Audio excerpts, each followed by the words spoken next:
அனைவருக்கும் வணக்கம். Agathiyan academy TNPSC CCSC 4 விஏஓவிற்கான கிராம ஒதுக்கீடு, அதாவது கிராமத்தில் விஏஓக்கு செலக்ட் ஆனவனுக்கு என்ன கிராமம்னு சொல்லி அதுக்கான ஒதுக்கீட்டுக்கான ஆணை ஒவ்வொரு மாவட்ட வாரியாக டிஸ்பேச் ஆக ஸ்டார்ட் ஆகிருக்கு. ஸோ இப்போ முதல் கட்டமாக திருப்பூர், கடலூர் மாவட்டங்களுக்கு டிஸ்பேச் ஆகிட்டுருக்கு.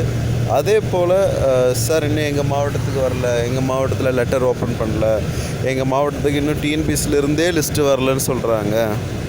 இது எல்லாமே அவங்களுடைய பணிச்சுமையின் காரணமாக தான். உங்களுடைய நீங்கள் எப்போ போய் உங்கள் கலெக்டரேட்டில் சார் நான் டெய்லி போய் கேட்டுட்ருக்கேன்றதெல்லாம் தேவையில்லாத வேலை.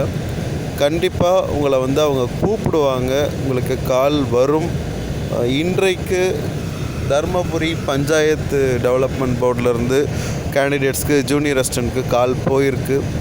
ஸோ மண்டே ப்ரெசென்ட் ஆக சொல்லியிருக்காங்க. அதே போல் ஒவ்வொரு மாவட்ட வாரியாகவும் ஜூனியர் அசிஸ்டண்ட்டுக்கு இனிமேல் கூப்பிட ஆரம்பிச்சிருவாங்க.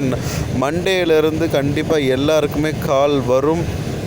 உங்களுடைய டிபார்ட்மெண்ட், நீங்கள் எடுத்திருக்க டிபார்ட்மெண்ட்டில் லெட்டர் கண்டிப்பாக வந்திருந்தாலும் அவங்க அதை ஓப்பன் பண்ணி ரெஸ்பான்ஸ் பண்ண டைம் எடுக்கும். அதனால தான் அவங்க லிஸ்ட்டே வரலன்னு சொல்லிகிட்ருப்பாங்க. அதனால் டிஎன்பிஎஸ்சிக்கு தொடர்ச்சியாக ஃபோன் பண்ணி எப்போ லிஸ்ட் அனுப்புவீங்கன்னு கேட்க வேண்டாம் ப்ளீஸ். இது ஒரு தாழ்மையான வேண்டுகோள். கண்டிப்பாக உங்களுக்கு லிஸ்ட் வந்துடும். ரெவென்யூவிலேருந்து எல்லாருக்குமே, லேண்ட் சர்வேலேருந்து எல்லாருக்குமே வர ஸ்டார்ட் ஆகிடுச்சு. சம்மந்தப்பட்ட மாவட்டங்களுக்கு ஹெட் குவார்ட்டர்ஸ்க்கு லிஸ்ட்டு போயிடுச்சுங்க. அவங்க தபால் ஓப்பன் பண்ணி பார்க்க லேட் பண்ணுறாங்க. ஸோ அதனால் மட்டும்தான் உங்களுக்கு லிஸ்ட் வர லேட் ஆகுது. இனிமேல் விஏஓக்கு எல்லாருக்குமே வில்லேஜ் அலாட் ஆகிட்டு தான் உங்களுக்கு லெட்டர் வரும். அதனால் தைரியமாக இருங்க. இந்த மந்த் எண்டுக்குள்ளே ஜாயின் பண்ணிவிடுவீங்க. ஸோ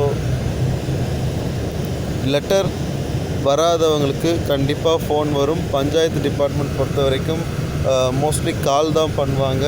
சப்போஸ் என்னுடைய நம்பர் மாறி இருக்குது சார்னு சொல்கிறவங்க, உங்களுக்கு உங்கள் துறையில் உங்கள் ஊரில் யாராவது செலக்ட் ஆகி இருந்தால் அவங்க கூட காண்டாக்ட் பண்ணுங்கள். காண்டாக்ட் பண்ணிவிட்டு அவங்கக்கிட்ட கேளுங்க. கால் வந்திருந்தால் நீங்களும் போய் தாராளமாக கேட்கலாம். அவங்களுக்கு என்னென்ன ப்ரொசீஜர்ஸ் சொல்லியிருக்காங்களோ அந்த ப்ரொசீஜர்ஸ் படி நீங்கள் போங்க, கேளுங்க. கண்டிப்பாக மண்டேல இருந்து எல்லாருக்குமே லெட்டர் வந்துடும்.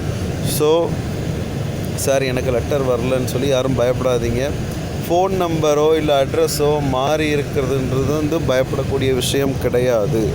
நீங்கள் தாராளமாக மண்டேலேருந்து சம்மந்தப்பட்ட ஹெட் குவார்ட்டர்ஸ் போய் கேட்கலாம். ஒரு அதிகாரிகிட்ட கேளுங்க, குறிப்பாக அங்கே இருக்க ஜூனியர் அசிஸ்டன்ட்ஸ்கிட்ட கேளுங்க. ஏன்னா தபால் வேலையை பிரிக்கிறது ஜூனியர் அசிஸ்டன்ட்ஸ் தான். டேபிள் ஒர்க் பார்க்குறவங்ககிட்ட கேளுங்க. நீங்கள் பியூன்லேருந்து ஹெட் ஆஃபீஸர் வரைக்கும் கலெக்டர் ஆஃபீஸில் என் ஃப்ரெண்டு ஒர்க் பண்ணுறாங்க, என் ஃப்ரெண்டு ஆர்ஐயாக இருக்கார், என் ஃப்ரெண்டு அவங்களுக்கு தபால் ஒர்க் வராது. ஜூனியர் அசிஸ்டண்ட் யார் இருக்காங்களோ அவங்களுக்கு தான் தபால் ஒர்க் வரும். அவங்க தான் தபால் பிரித்து சம்மந்தப்பட்ட துறை அதிகாரிகளுக்கு டிஸ்பேட்ச் பண்ணுறக்கூடிய முழு பொறுப்பு அவங்கக்கிட்ட மட்டும்தான் இருக்குது. அதனால் எல்லாருக்கிட்டையும் கேட்க வேண்டாம். ஒவ்வொருத்தர் ஒரு பதில் சொல்லுவாங்க. உங்களுக்கு தான் தேவையில்லாத டென்ஷன். ஸோ பயப்படாமல் இருங்க. கண்டிப்பாக மண்டேலேருந்து எல்லாருக்கும் தபால் ரீச் ஆகிடும். ஸோ தொடர்ந்து இணைந்திருங்கள் அகத்தியனுடன். நன்றி, வணக்கம். எங்களை அகாடமியில் ஃபாலோ பண்ண எங்களுடைய லிங்க் உங்களை டிஸ்கிரிப்ஷனில் கொடுத்துருக்கோம்.